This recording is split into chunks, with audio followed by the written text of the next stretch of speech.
What is your thought on what you just heard from the congressman? And how often do you hear the phrase blood for oil in Venezuela? Joe, thank you for that question, because it's a question that we absolutely need to reframe here. And I am certain that every Venezuelan will support what I'm about to say. This is not blood for oil, and this is not about regime change. We voted these people out legitimately last year. We voted for Maria Corina Machado and her running mate Edmundo González Urrutia, and Nicolás Maduro stole the election, didn't have proof for it, so he's essentially a dictator. For 25 years, he has been torturing, imprisoning people, leading to the largest refugee crisis practically in the world, definitely in our hemisphere. 8 million Venezuelans have left, which has provoked refugee crisis and immigration crises all over the Americas, including in the United States.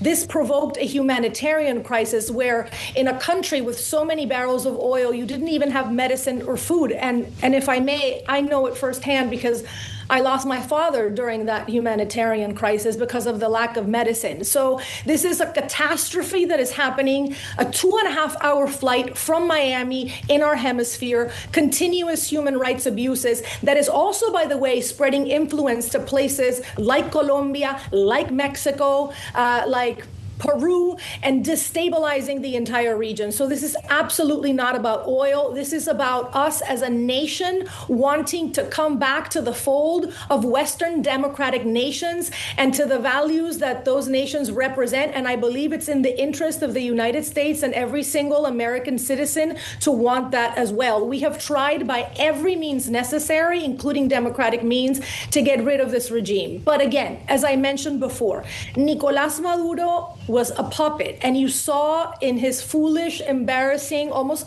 buffoonish behavior in the way that he reacted to President Trump's threats and to the buildup in the Southern Caribbean that he's clearly not calling the shots here. I am worried about right now these two power brokers that have already on the ground reacted to the news and seem to be vying for this power vacuum. Padrino Lopez and Diosdado Cabello, way more powerful and way more fearsome than Nicolás Maduro. Mariana, I'm so sorry to hear about your father. I know that life in Caracas and Venezuela has been incredibly difficult over the last couple of years. But I do want to follow up on what you just said about these other power brokers who are in position and already vying for the job. How possible, how realistic is it for these democratic opposition leaders like Maria Machado to even, we're not even sure she's in the country, to get back into the country, to get back into power? The population of Venezuela has shown over and over again they want democracy. They are voting for other people. But those elections have not held, and there's a reason for that. It's because they don't hold the military. They don't hold the seat of power. What do you do from here? How do these people get back into the country and take hold of the reins of democracy if they are even existing at this moment? I'm going to be very, very blunt, Christina. I think that it is not possible without the pressure and the help of the United States. So I think the most logical next step for Maria Corina Machado, and she is believed to still be outside of Venezuela, is to now meet with President Trump and to gain his full support in terms of trying to get back to Venezuelan oil so that she can truly lead a transition. This is not about regime change. This is about what we Venezuelans voted for and restoring the constitutional order. But she has no money. She has no army. She doesn't have access to the oil reserves. And this is a population that is terrified of these people that have been ruling Venezuela for 2 decades. And I may add, who do they have the full support of in terms of knowing how to do this and how to truly subjugate a populace? Cuba. You cannot underestimate the interest of the Cuban regime in maintaining these power brokers in Venezuela so they can keep getting barrels of oil and keep functioning as well. If Venezuela falls, Maria Machado has said it is a possibility, and I believe that's what Marco Rubio wants. It is a possibility that Cuba may fall as well, and then you have, of course, Nicaragua. So it could be a domino effect, very much like the Soviet Union, if in fact Venezuela falls. So you have other countries that are also interested in keeping these people in power and that have been controlling. Cubans are heavily involved in the security of this inner circle, in daily ways of life in Venezuela for over 2 decades, as we know.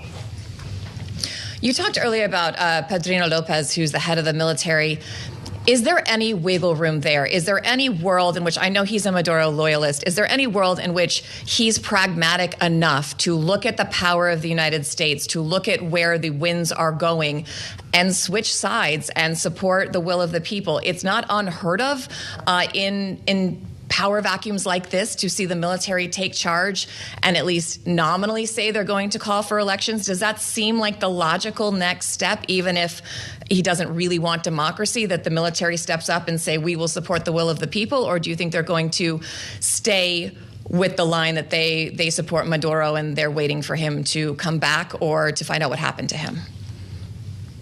No, I think they already made their move, and their move was for Maduro to be removed. Their whole structure has remained. So I do believe that this could be, as I mentioned before, a negotiated exit, and maybe they're going to call for elections. But I think the main takeaway here for our listeners who are trying to understand Venezuela is that if any of these 4 people remain in the country, and I'm sorry, my light just went out. If any of these 4 people remain in the country, Padrino López, Diosdado Cabello, Delcy Rodriguez or Jorge Rodriguez, it is not going to be a removal of this regime. It is going to be a reshuffling. These people are much more brutal. These people now know what the United States is capable of, so they are likely to be way more repressive with the population. So we absolutely, in order for this to be a victory for the United States and for the Trump administration, these 4 power brokers need to be removed as well. And I wouldn't believe their word for it at all if they say that they are going to play by the rules, et cetera, et cetera. These people,